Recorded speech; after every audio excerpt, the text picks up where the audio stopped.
আসসালামু আলাইকুম, সবাইকে স্বাগতম কুকিং উইথ জান্নাত চ্যানেলে। আজ আমি দেখাবো খুব সহজে খাঁটি ঘি বানানোর সম্পূর্ণ রেসিপি।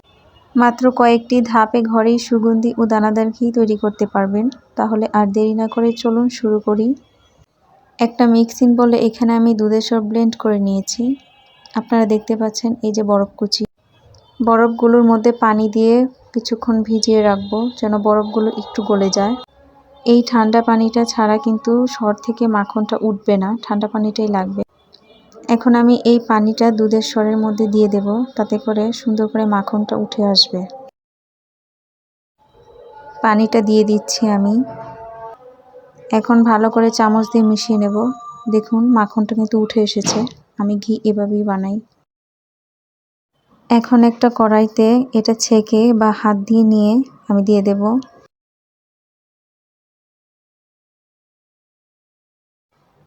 এখন আমি ভালো করে এটা নেড়েচেড়ে মিশিয়ে নেব। চুলার আঁচটা কিন্তু আমি মিডিয়ামের থেকেও একটু বাড়িয়ে রেখেছি।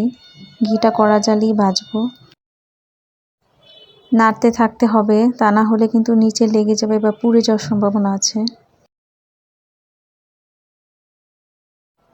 10 থেকে 15 মিনিটের মতো আমি এটাকে রান্না করতে থাকবো। কিছুক্ষণ পর পর নাড়তে থাকতে হবে। প্রায় 10 থেকে 15 মিনিট পর কিন্তু এই যে দেখুন মাখন থেকে ঘিটা বের হওয়া শুরু হয়ে গিয়েছে।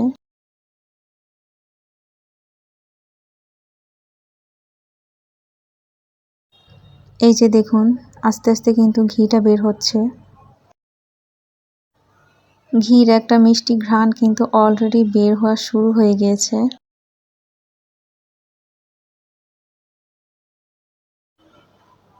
এই যে দেখুন ঘিটা কত সুন্দর বের হচ্ছে।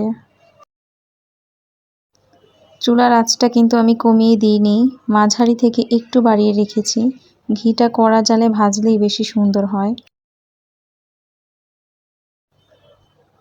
আমার ঘিটা কিন্তু প্রায় হয়ে এসেছে। এটা দেখে আবার ভাববেন না যে পুড়ে গিয়েছে, এটা কিন্তু পুড়ে যায়নি।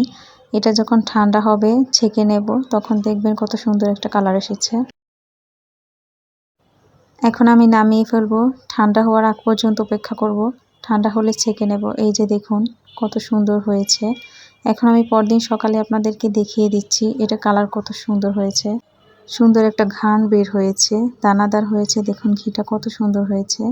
ভিডিওটা ভালো লাগলে অবশ্যই লাইক, কমেন্ট, শেয়ার আর সাবস্ক্রাইব করতে ভুলবেন না।